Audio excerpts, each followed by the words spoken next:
Bueno, ahora vamos a empezar con los excursus, pero antes como seguramente me lo han dicho y me lo van a repetir, que no hubo todo un texto latín de Calvino y al final no comenté, es decir, lo dije, hablamos de la predestinación. Lo que dijo Calvino es lo siguiente, ese texto que menciona él en latín. La predestinación es el decreto eterno de Dios, por el cual Él estableció lo que quiere que cada hombre sea. Porque no todos son creados iguales, sino que para algunos está prevista la vida eterna y para otros la condenación eterna. Tremendo es esto. Por tanto, cada uno es creado para un fin, por lo que estamos predestinados o a la vida o a la muerte. No podemos saber por qué Dios quiere tal cosa, porque la voluntad de Dios es la razón última de todas las cosas, y buscar la razón a la razón última carece de sentido. Bien. Bueno, y ahora vamos a empezar con los excursus, que son muy sustanciosos, son en total 9. Algunos tratan sobre la era atómica, otros el carácter del anticristo, el imperio, o sea, el gobierno mundial, así lo llama imperio, la abominación de la desolación. Y empezamos con el primer excursus, que son las justificaciones. Dice el padre Castellani: alguien me insinúa, debo poner justificaciones de nuestras hermeneusis, de interpretaciones. Mi idea era escribir un libro limpio, sin argumentos ni polémicas, como los escolios de San Victorino, obispo y mártir. Una neta exposición, pero lo haré, pues el buen pagador no le duelen prendas. Primero, las 7 iglesias, que es el capítulo 2.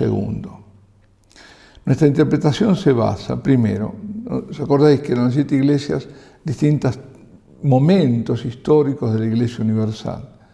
Dice, nuestra interpretación se basa primero en que las epístolas a los 7 ángeles están puestas bajo el título general de profecías o revelación. Segundo, que 7 simples billetes pastorales, cartas pastorales, son ridículos después de la solemne visión de Cristo Rey, ante quien el profeta cae al suelo como muerto. Y es el que los dicta, es el propio Cristo. Tercero, en la autoridad de San Agustín, que dice el Apocalipsis, totum tempus ecclesiae completitur, que abarca todo el tiempo de la Iglesia, el Apocalipsis. Cuarto, en que muchos santos padres dicen estos mensajes ser dirigidos a todas las iglesias, percepten accipiamus universas, como Anselmo de Laón en el siglo XII, lo cual se entiende mucho mejor de todas en el tiempo que no de todas en el espacio durante el solo siglo I, es decir, lo que estamos diciendo, ¿no? Muchas de ellas hoy desaparecidas, de modo que poco nos servirían los mensajes a nosotros hoy.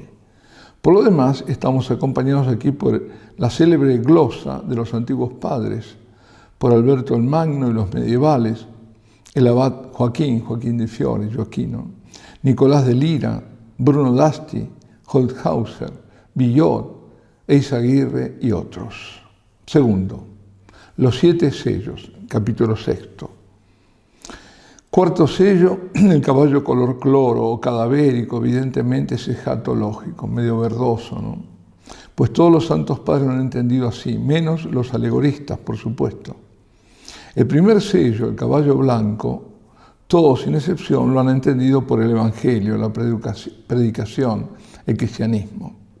Esto fija a los otros 2, que por lo demás son usitados símbolos bíblicos de la guerra y la carestía, es decir, conocidos, ¿no?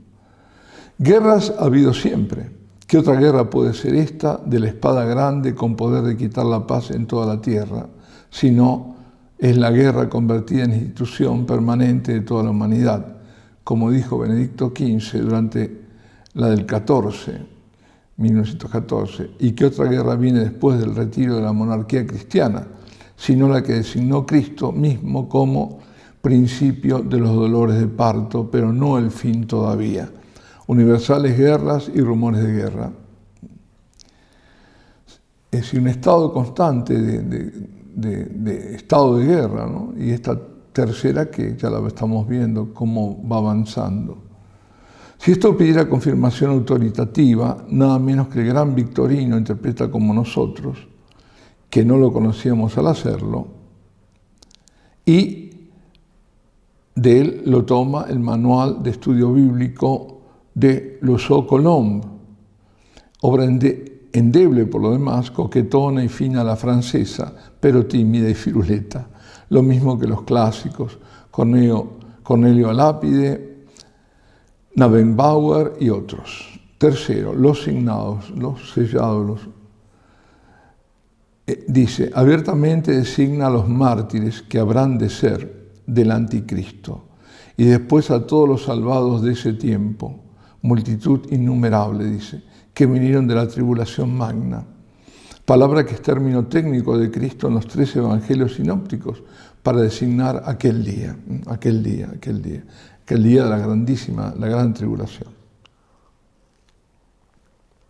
Cuarto, las 7 tubas. En esas grandes y curiosas destrucciones del capítulo 8, los santos padres han visto herejías. San Beda el Venerable, por ejemplo. En efecto, grandes acontecimientos de la historia religiosa de la humanidad, acontecimientos nefastos, in malam partem, dice el ingenuo Berengaudus, que no se pueden entender literal crudo, pues darían absurdos, lo mismo que las 7 redomas que les corresponden. Herejías. Solo que los santos padres ven herejías de sus tiempos, como es natural, carecían aún de parte o de toda perspectiva histórica. Nosotros ahora sabemos cuáles han sido las 5 grandes herejías. La clave está en la 5ª tuba. En la 5ª tuba. Eso de las 5 herejías dice, se refiere también a Hilaire Belloc, ¿no? La clave dice está en la 5ª tuba. La descripción de las langostas, escorpiones, calza asombrosamente a la herejía del siglo XVIII. Véase San Beda, los enciclopedistas o iluministas, que a través del liberalismo religioso, racionalismo o naturalismo, han llegado hasta nosotros en el hoy vigente modernismo, que ya espantaba a Newman, y es la peor herejía que se puede imaginar, la adulteración sutil y total del cristianismo. Los que niegan todo orden sobrenatural, milagros, todo, ¿no? Por fin, claro, niegan la resurrección de Cristo, pero en forma muy sutil. La 6ª tuba, con el ejército enorme, blindado y artillado, o se ha de interpretar literal, como ahora se ha vuelto posible, o hay que entender absurdamente que serían demonios, tal como algunos padres antiguos, a quienes parecía, con razón en sus tiempos, humanamente imposible. Demoníaco ejército es, eso sí.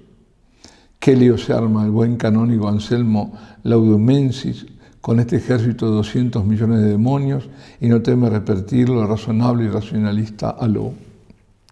5. El librito a devorar y la medición del templo, capítulos 10 y 11, están así en la exégesis común unánime, no hay dificultad. 6. Los 2 testigos, capítulo 11, idem dicamos, lo mismo que dijimos, ¿no?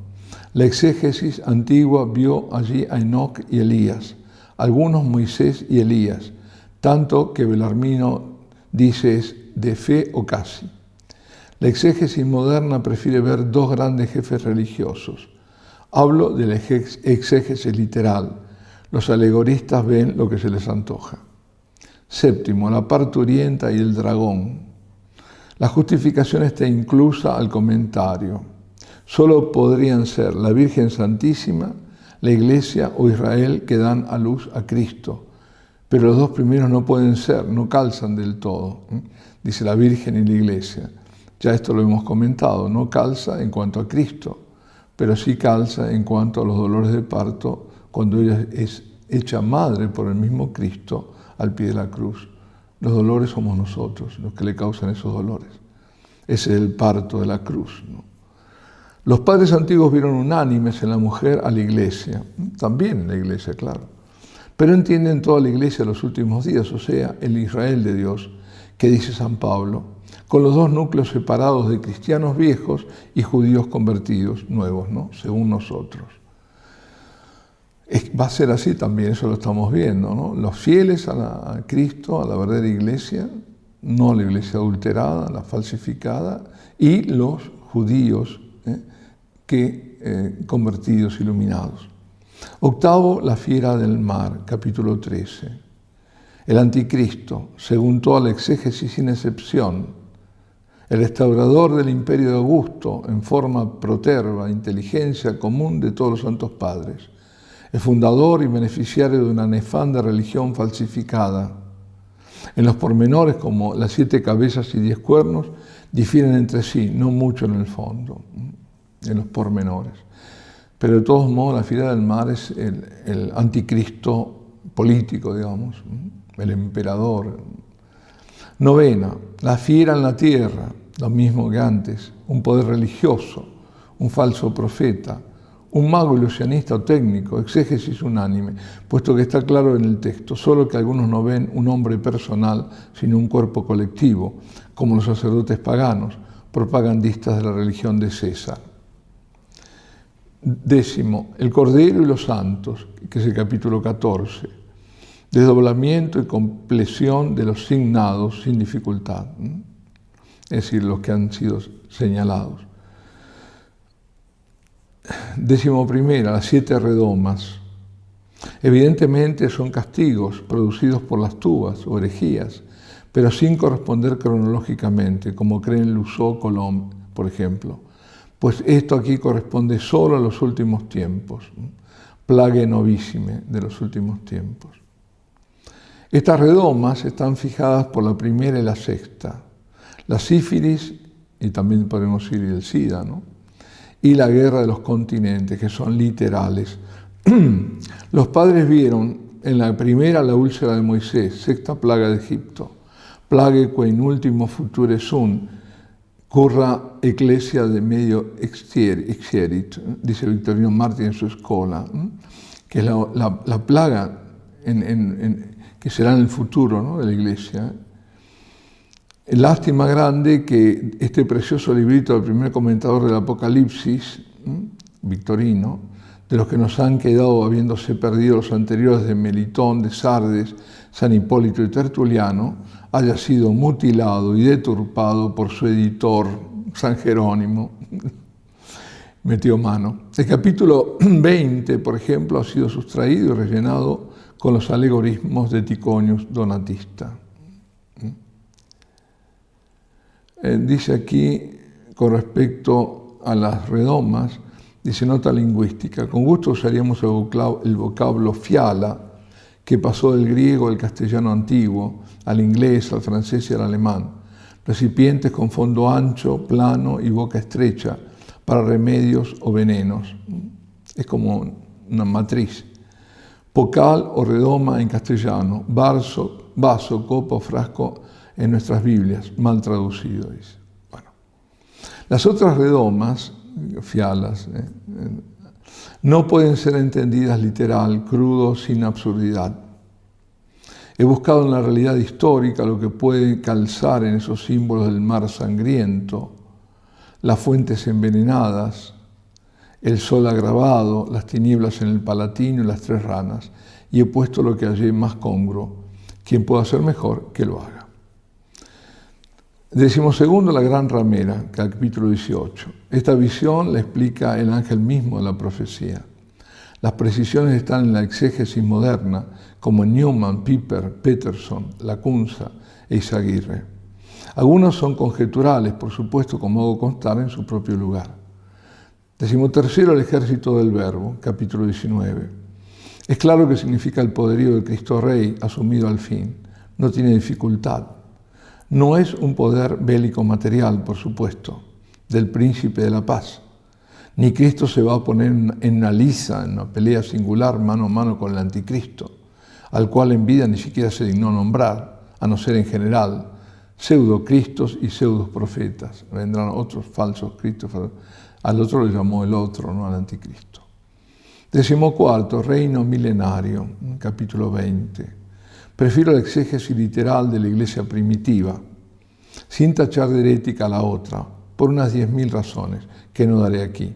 Y he dado o insinuado en otras partes, por la autoridad de los padres apostólicos, por la 12 y media de absurdos que resulten de la exégesis alegórica exclusiva por el mismo sagrado texto. Confieso que la perícopa Gog-Magog me hace dificultad a mí, como a todos, y sobre ella no oso pronunciarme. Pero el reino milenario habrá un tiempo, eso es lo que está diciendo, ¿no? Y no quieren meterse en polémicas. Pero de ahí a decir que se acaba todo de un golpe, absurdo. Entonces, ¿para qué hablar de todo lo que habla el Apocalipsis? 15ª, la Jerusalén Nueva, ese capítulo 21. Desde el juicio final en adelante no hay dificultad ni discrepancia alguna en las autoridades. Lo que dicen algunos racionalistas avivados, que el Apocalipsis termina en el 20, el capítulo 20, y que los 21 y 22 son añadiduras, no tiene atadero alguno y es simple antojo y novelería. Al contrario, es congruo que así debe terminar el Apocalipsis, como comenzó, con la gloria eterna contrapuesta a la persecución y el martirio. Es el tema del libro de fe y de consolación. Como ven, en ninguna parte de mi trabajo, del que espero más vituperio y humillaciones que otra cosa, estoy solo, sino muy bien acompañado. Y en algunas partes estoy con todos, es decir, con la tradición exegética en pleno.